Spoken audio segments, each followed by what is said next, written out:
karunia Allah tidak akan pernah kita diuji kecuali sesuai dengan kemampuan kita. Jadi kalau nggak mampu, nggak mungkin diberikan ujian. Ingat ya, kalau tidak mampu, tidak mungkin diberikan ujian. Artinya harapan yang kita mohonkan pun akan sesuai dengan kemampuan kita. Jadi kalau kita minta sesuatu nggak mungkin bisa menggunakannya, nggak akan dikasih. Nah, balik ke sini untuk memberikan ketenangan kepada hati kita. Kalau sedang menerima persoalan, setelah kita mengatakan, oh ini mungkin ada harapan yang ingin saya dapatkan, jalannya lewat sini. Untuk memberikan ketenangan kepada hati, begitu persoalannya tiba, langsung katakan pada diri kita, saya pasti bisa menjalaninya. Mustahil saya diuji kalau nggak mampu menjalaninya. Itu bahasa singkatnya. Ingat ya?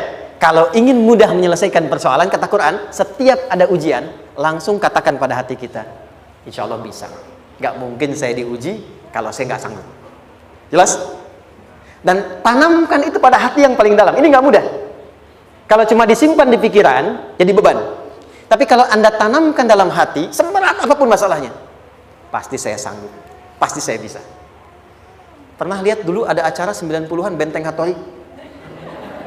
Oke? Benteng Takeshi ya? Takeshi ya, gitu kan? Artinya kan bisa jawab ya. Saya tahu Ninja Hattori mendaki gunung, lewati lembah, ya tahu ya. Son Goku, Son Gohan, saya tahu itu. Son Goku, Kamehameha, Piccolo itu, yang nulisnya Suzuki Watanabe, saya tahu itu. Benteng Hattori, balik lagi ya. Benteng Takeshi ya. Puncaknya kan main pakai itu kan, pakai tank ya dan sebagainya. Tapi pernah ingat gak satu episodenya itu? Begitu akan bertarung, kan selalu ada motivator di sampingnya itu mengatakan, ayo kamu bisa, gitu kan? Dia nggak ngaji Quran tuh, kita punya ayatnya. Pernah nggak? Buka lagi ya dulu ya. Oke. Korea, kenapa bisa nyusul Jepang? Salah satunya, waktu Jepang itu maju, setiap di Korea itu ditanamkan dari mulai anak-anak TK-nya. Kita harus lebih daripada Jepang. Sejak anak-anaknya TK. Itu ditanamkan betul. Kita bisa, kita dari TK. Sehingga ketika di sana bikin Honda, sini Hyundai. Hyundai kan dibacanya Hyundai, ya kan? Sana Honda, sini Hyundai gitu. Di apapun yang dibuat Jepang, Korea harus lebih unggul. Itu ditanamkan dari awal. Bisa. Kita itu sekarang punya ayatnya. Jadi kalau sedang punya masalah seberat apapun, katakan pada diri kita, insya Allah bisa. Gak mungkin diuji kalau nggak sanggup. Bisa insya Allah. Bisa. Kenapa mah? Bisa. Jelas? Oke. Sudah di situ teruskan. Lanjutkan. Warafa'na laka dzikra. Teruskan. Fa inna ma'al usri. Nah, ini poin terbesarnya. Fa inna ma'al usri yusra. Fa huruf yang menunjukkan sesuatu berlangsung dengan cepat. Inna di ilmu nahwunya berbunyi begini, di gramatikal bahasa Arab. Harfun nasbin wa taukidin, tansibul isma wa tarfa'ul khabara, mabniyun 'alal fathi la mahalla lahu min al-i'rabi. Paham? Tidak. Inna huruf yang digunakan untuk menguatkan informasi agar ditancapkan ke dalam hati sekuat-kuatnya dan jangan pernah ragu. Jadi kalau orang Arab itu nancapkan tongkat begini dan kuat, tidak goyah, itu nasab namanya. Nasabar rajula asahu fil ardi. Inna ini harfu nasab. Jadi kalau ada di Quran dibuka informasinya dengan inna, maksudnya begini, hei, tancapkan informasi dalam hatimu dengan kuat, jangan pernah ragu. Yakinkan pada dirimu. Apa yang harus diyakinkan? Ma'al usri yusra. Inna ma'al usri yusra. Usrun sama dengan yusrun. Lari ke sini. Oke. Apa artinya usrun? Sulit. Oke.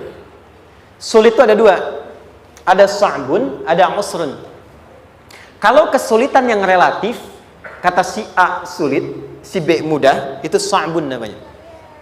Contoh, kata si fulan, bahasa Jepang susah. Padahal kata yang lain tidak. Saya ke Jepang, anak-anak kecil begini bisa bahasa Jepang, gitu kan? Bagi mereka mudah, gitu ya. Saking mudahnya gitu. Kata shiwa, gitu.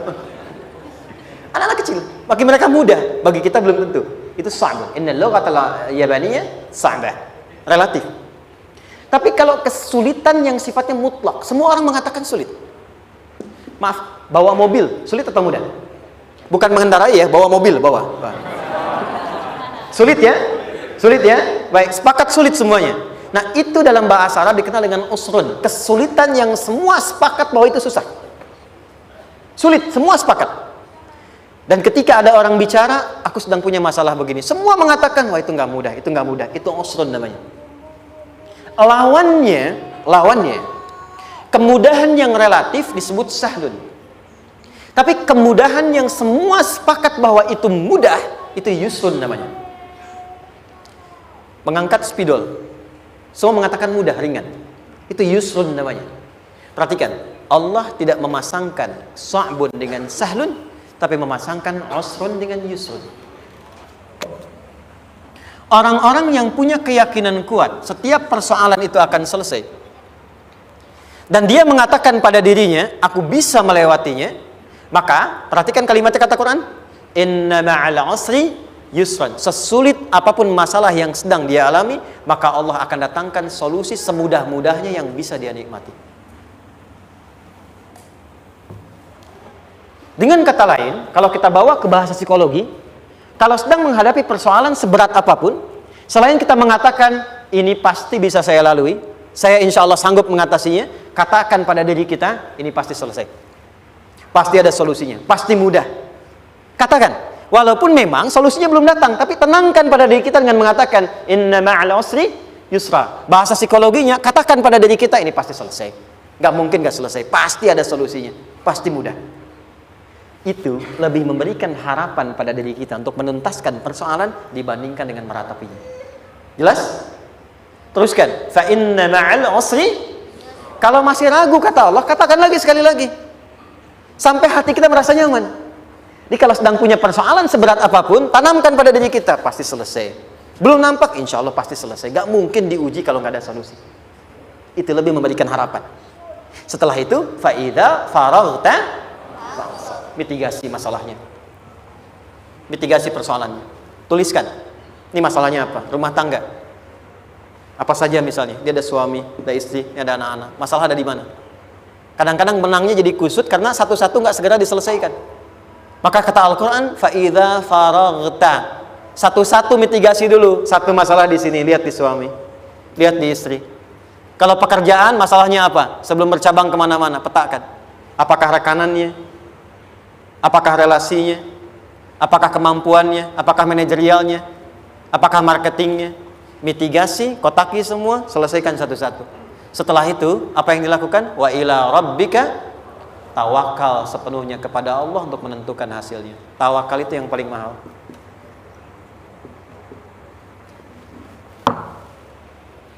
Anda kalau nggak punya kepasrahan, stres. Karena selalu memikirkan apa yang mau dikerjakan dan selalu orientasi pada hasil. Kita punya tawakal. Kalau kita mampu menyerahkan sesuatu, gini. Di sini ada orang yang paling jago misalnya main basket. Ada pertandingan basket. Begitu dibuka, udah tim musyawarah serahkan aja pada si fulan. Kan? Dia yang paling jago, dia. Bukankah dengan menyerahkan itu bukan hanya kita berikan sebuah tugas, ya kan? Tapi dengan itu ada kelapangan tersendiri kan? Yakinlah sukses, ini paling hebat. Pernah ada perasaan gitu? Sekarang, siapa yang paling mampu menguasai? Siapa yang paling hebat menyelesaikan segala hal? Siapa yang punya segalanya? Bukankah Allah? Orang-orang yang punya tingkat tawakal yang tinggi, maka satu, dia akan lebih stabil keadaan mentalnya dan tidak akan pernah gelisah dengan kekecewaan. Gak ada kecewa. Karena tawakal itu kalau sudah kepasrahan pasti menerima hasil. Kalau sudah tawakal, terserah Allah tetapkan apa saja. Mau dapat sekarang, dapat besok, dapat nanti. Puncak yang paling tinggi, tugasmu hanya berikhtiar semampu yang bisa dilakukan. Selanjutnya, biarkan Allah menetapkan apa yang menjadi bagian dari maslahat kehidupan kita.